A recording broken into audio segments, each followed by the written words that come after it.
Let me start out by warning you.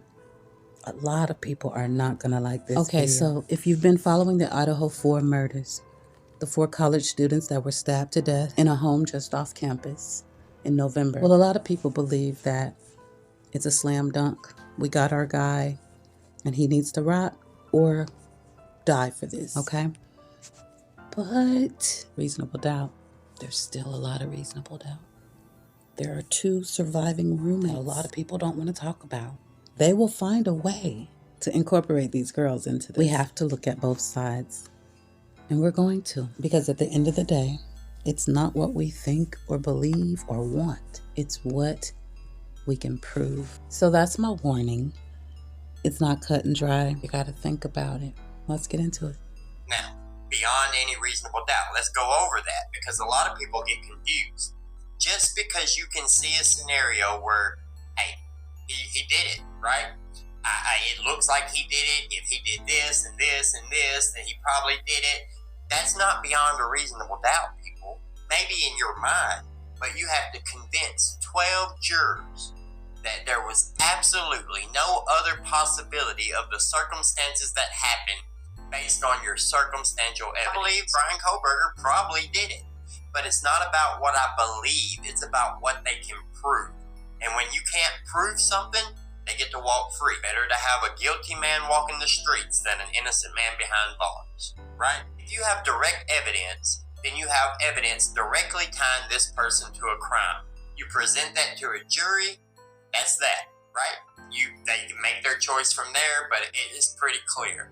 In a circumstantial case, that's not the way it goes. You have to go through all the circumstantial evidence, and at the end of your case, you have to prove beyond any reasonable doubt that this is the way it happened, that it couldn't have happened another way, that somebody else couldn't have done it, right?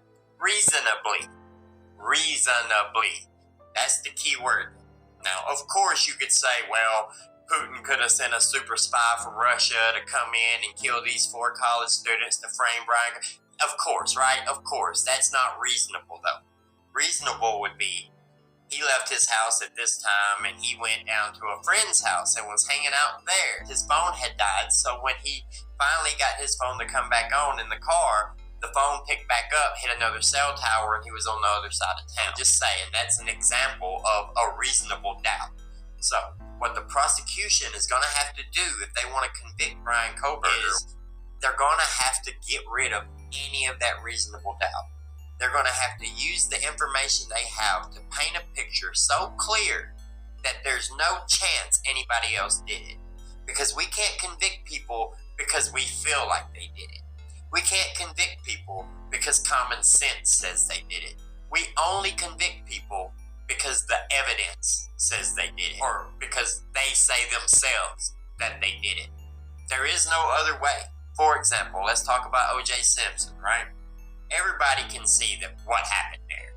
It's obvious what happened there. He runs from the police. He's driving down the road. He won't pull over.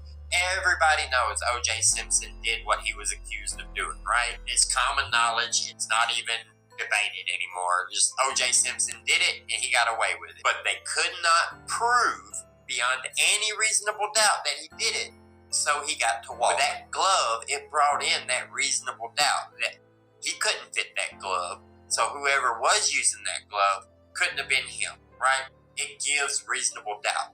If Bryan Kohberger can come up with one alibi, one little thing to throw a wrench into the gears of their case, he could beat it because there's no direct evidence tying him to it other than that DNA on that sheet. But once again, that DNA on that sheet doesn't say directly that he killed these 4 students. What that DNA says is that he has had contact with that sheep before. The phone pings do not say that he went to their house. The phone pings say he went in the direction he would go if he was headed to their house, and then his phone did not hit another tower until after the murders took place. And now his phone's back on. Could have died, right? There's a reasonable doubt there. He was in the area 12 times before the murders. A lot of people look at that like he was stalking them out. He was watching, right? He was coming through making his plan. But that's a guess. That's an assumption. We don't know that for sure. If you don't know that for sure, it's not beyond a reasonable doubt, is it? That is the law. That's the way it's set up. That's the way it's written. There is no ifs, ands, or buts about it. If you cannot prove it beyond that reasonable doubt, you can't convict that person. Totality of the circumstance has to mean that it's beyond any reasonable doubt that it happened any other way.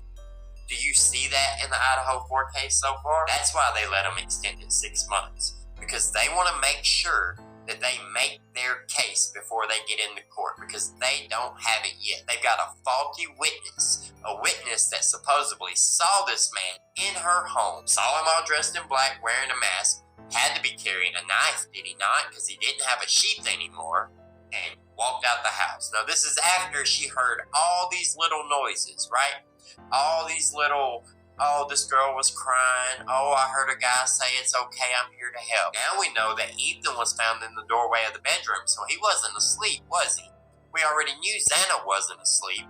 They're not making any noise while they're being murdered, and they're awake on the same floor as Dylan was. She didn't hear none of that. She just heard, it's okay, I'm here to help. That's all she heard? She didn't hear a scuffle, a fight? She didn't hear it? That makes no sense. The defense, they're going to destroy that. That's going to give them their reasonable doubt right there. They're going to paint the picture that Dylan had something to do with this, or that Dylan's trying to frame Brian for it. Something, right? We don't know what their case would be. We don't know what the prosecution has in its entirety. But if you want a conviction, you better hope they have a lot more than what we've seen so far. Because right now, the totality of the circumstance does not equal a guilty verdict. At least in my opinion. I definitely want to hear your perspectives. Try to be nice in the comments, because I delete the mean ones. And it's not what you say, but it's how you say it. I'll leave you with one last thought. If the glove doesn't fit, you must acquit. I'll see you in the comments, beautiful people.